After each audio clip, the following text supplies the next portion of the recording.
Have you ever stopped to reflect on how seemingly random events might be part of a greater divine plan? How should we react when daily headlines seem to echo ancient biblical prophecies, generating uncertainty and speculation? Last Sunday, a helicopter carrying the president of Iran, Ibrahim Raisi, crashed in the northwest of the country, resulting in the death of all passengers. Among the dead were the foreign minister, the provincial governor, and the region's chief religious leader.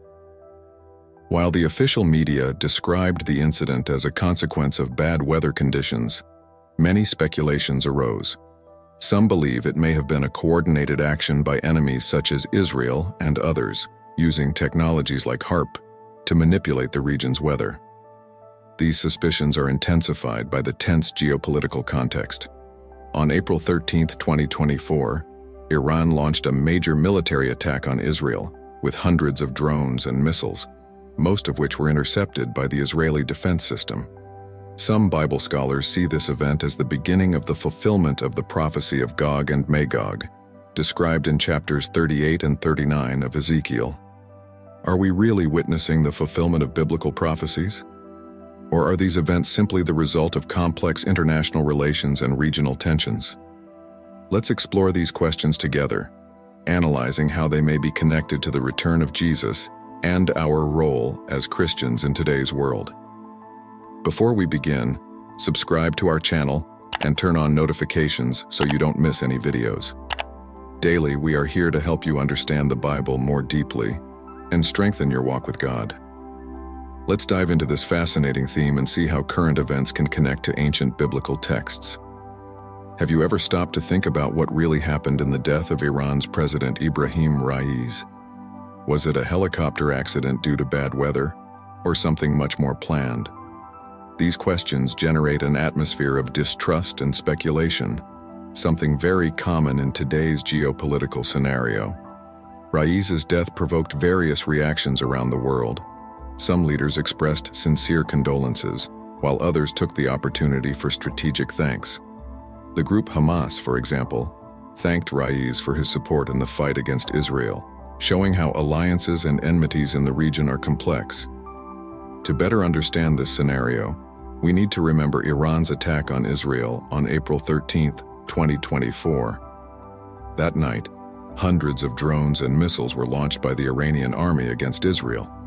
Most were intercepted by the Israeli defense system, the famous Iron Dome, but the attack raised tensions between the two countries to new levels. Have you heard that events like these can be interpreted in light of the scriptures? In Matthew 24:6-7, Jesus said, "You will hear of wars and rumors of wars. See that you are not alarmed.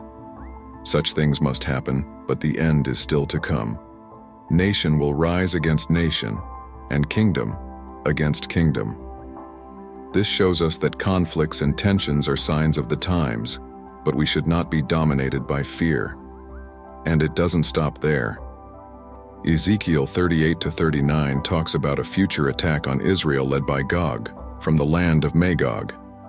This alliance of nations, including Persia, modern-day Iran, will unite against Israel. Ezekiel 38:15-16 says, "You will come from your place in the far north, you and many nations with you, all of them riding on horses, a great horde, a mighty army. You will advance against my people Israel like a cloud that covers the land. In days to come, Gog, I will bring you against my land so that the nations may know me when I am proved holy through you before their eyes." These biblical passages help us see current events as part of a larger plan, unfolding according to the scriptures. This invites us to reflect deeply on the importance of faith and the sovereignty of God in the history of redemption. To better understand the current situation between Iran and Israel and how it relates to the scriptures, let's explore the prophecy of Gog and Magog, described in chapters 38 and 39 of the book of Ezekiel. This prophecy offers a dramatic vision of a future attack on Israel, led by a leader named Gog, from the land of Magog. Ezekiel lived during a tumultuous period in Israel's history, in the 6th century BC, when the kingdom of Judah was conquered by the Babylonians, and many Israelites were exiled. During this time, the people of Israel were scattered and suffering under foreign rule. which created an environment of hope and expectation for divine intervention. Ezekiel 38:1-3 says, "The word of the Lord came to me, Son of man, set your face against Gog, of the land of Magog, the chief prince of Meshech and Tubal. Prophesy against him and say, This is what the sovereign Lord says, I am against you, Gog, chief prince of Meshech and Tubal." Persia, today known as Iran, was one of the greatest powers of the ancient world. Founded by King Cyrus, Persia conquered the Babylonian Empire and became a vast and multicultural empire, stretching from Egypt to India. The Persians were known for their efficient administration and religious tolerance, which allowed them to govern various peoples and cultures. In the context of the prophecy, Persia represents a powerful and influential force allied with Gog. Kush, corresponding to modern Sudan, was a region south of Egypt. Historically, Kush was home to an ancient civilization known for its formidable warriors and abundant resources, including gold and other natural wealth. The Kushites were often allies or enemies of Egypt, depending on the political circumstances of the time. In the prophecy, Kush brings its military strength to the coalition led by Gog. Put, located west of Egypt, corresponds to present-day Libya. This region was known for its military skills and mercenaries, who often served in foreign armies. The Libyans were known for their combat tactics and for being fearless warriors. In Ezekiel's prophesied alliance, Put contributes its military forces to the attack on Israel. Gomer is associated by many scholars with the region we now know as Turkey. The people of Gomer were probably part of the Sumerians, an Indo-European nomadic group that moved through the Caucasus and Asia Minor. Turkey, or Asia Minor, was a meeting point of various cultures and a frequent battleground between empires. Gomer, therefore, represents a significant faction joining Gog in the attempt to invade Israel. Beth Togarmah, also located in Turkey, possibly encompassing parts of Russia, was known as a region inhabited by warlike peoples. Historically, this area was influenced by various cultures, including the Hittites and Armenians, and later by the Slavic and Turkish peoples. Beth Togarmah represents another crucial force in the coalition led by Gog, bringing its military expertise and resources to the conflict. These nations mentioned in Ezekiel's prophecy form a powerful coalition against Israel. Each brings its own history, culture, and military power to the alliance, making the attack a significant threat. However, the prophecy also makes it clear that despite this formidable alliance, God will intervene decisively to protect Israel. Understanding the historical and cultural context of these nations allows us to appreciate the magnitude of Ezekiel's prophecy. It's not just about ancient names, but about peoples with rich and complex histories, whose actions and alliances shaped the geopolitical landscape of the time. By describing these nations, Ezekiel not only foresees a military conflict, but also highlights God's sovereignty over human events, regardless of how powerful these forces may seem. This vision reminds us that, just as in the past, God is in control of present and future events. He is able to use even the most challenging situations to demonstrate His power and fulfill His purposes. For us, it is an invitation to trust in divine sovereignty and to seek to understand the times in light of the Scriptures, knowing that God always has the final control. During Ezekiel's time, military and political alliances were common. Nations often formed coalitions to attack or defend territories. War was a constant, and armies were composed of foot soldiers and cavalry, with weapons that included swords, spears, and bows. The geopolitics of the time was marked by an incessant struggle for power and control. Ezekiel 38:8 describes Israel as a people gathered from many nations on the mountains of Israel, which had long been desolate. They had been brought out from the nations, and now all of them live in safety. This vision of a restored, secure, and prosperous Israel was a message of hope for the exiles who longed to return to their land. When Gog and his forces attack Israel, God promises to intervene decisively. In Ezekiel 38:18-23, God declares, "This is what will happen in that day. When Gog attacks the land of Israel, my hot anger will be aroused, declares the sovereign Lord. In my zeal and fiery wrath, I declare that at that time there shall be a great earthquake in the land of Israel.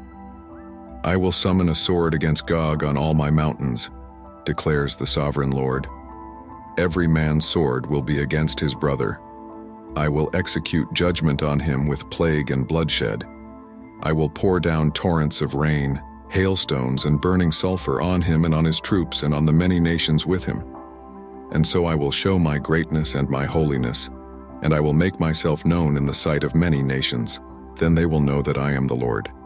Divine intervention results in the defeat of Gog and his allies, demonstrating to the world the power and holiness of God.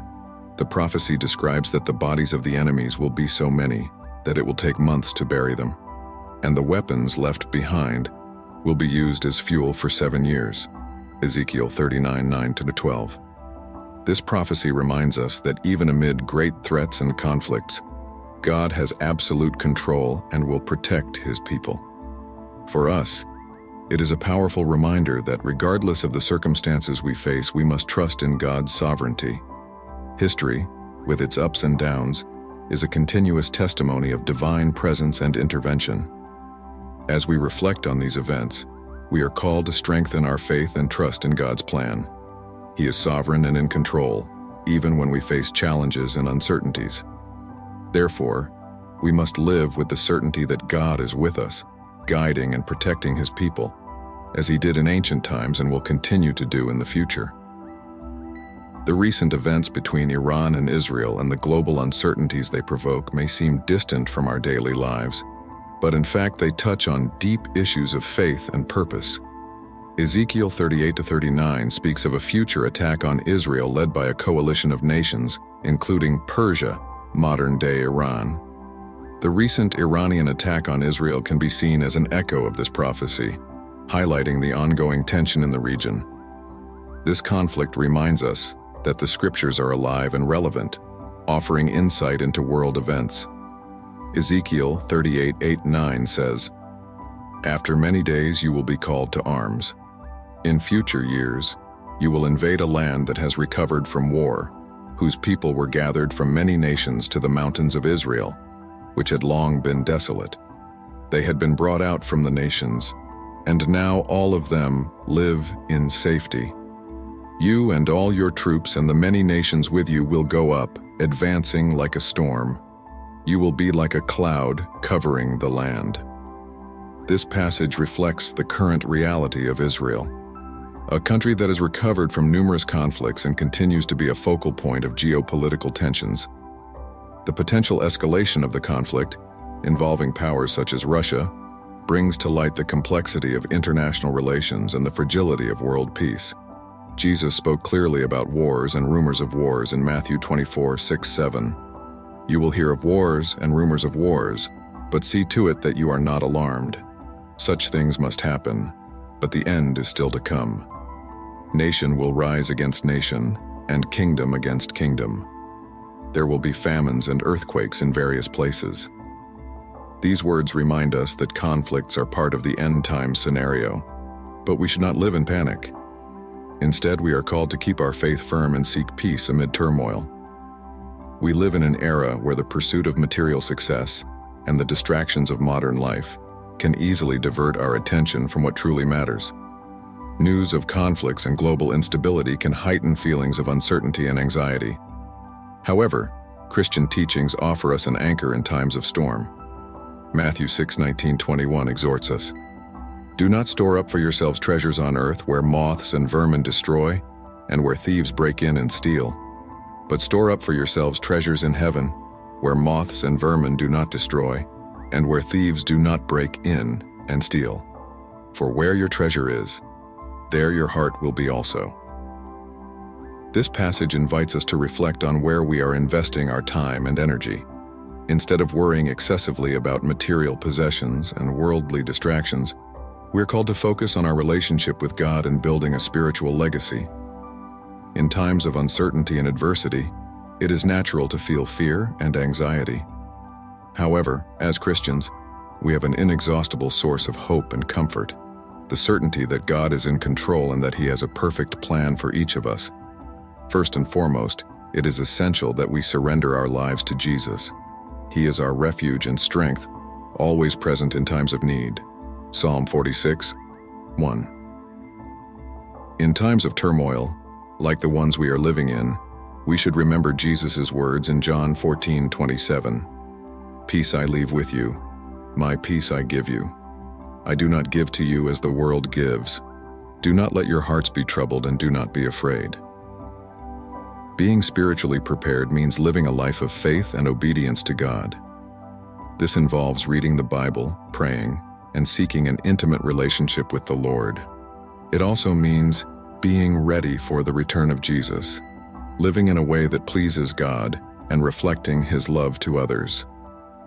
The prophecy in Revelation 27:10 speaks of a future event that will occur after the millennial reign of Christ. When the 1,000 years are over, Satan will be released from his prison and will go out to deceive the nations in the four corners of the earth, Gog and Magog, and to gather them for battle. In number they are like the sand on the seashore. They marched across the breadth of the earth and surrounded the camp of God's people, the city He loves. But fire came down from heaven and devoured them. This prophecy describes a final attempt by Satan to deceive the nations and attack God's people, but it is quickly defeated by fire coming down from heaven. This final battle occurs after the millennium, a period of 1,000 years of peace and Christ's reign on earth. It is important to distinguish between the Battle of Armageddon and the Battle of Gog and Magog. The Battle of Armageddon is described in Revelation 16:16 and occurs before the millennium. It is part of the last plagues and God's final judgment on the nations that rebelled against Him. Revelation 16:18 says, Then they gathered the kings together to the place that in Hebrew is called Armageddon. The seventh angel poured out his bowl into the air, and out of the temple came a loud voice from the throne saying, It is done. Then there came flashes of lightning, rumblings, peals of thunder, and a severe earthquake. No earthquake, like it has ever occurred since mankind has been on earth. So tremendous was the quake. On the other hand, the Battle of Gog and Magog in Revelation 20 happens after the millennial reign of Christ, when Satan is released for a short period. These two battles, although distinct in time and context, show the constant struggle between good and evil, and God's ultimate victory over all forces of evil. In light of these prophecies and current events, we are called to remain steadfast in faith and seek a deep relationship with God. The world's uncertainty around us should lead us to greater dependence on Jesus, who is our hope and salvation. Remember Jesus' words in Matthew 24:13? But the one who stands firm to the end will be saved. Persevere in faith, trust in God's plan, and continue to be a light to others, offering hope and comfort in times of adversity. May God bless you and strengthen you in your spiritual journey. We are together on this journey, and may we always find peace and security in Christ.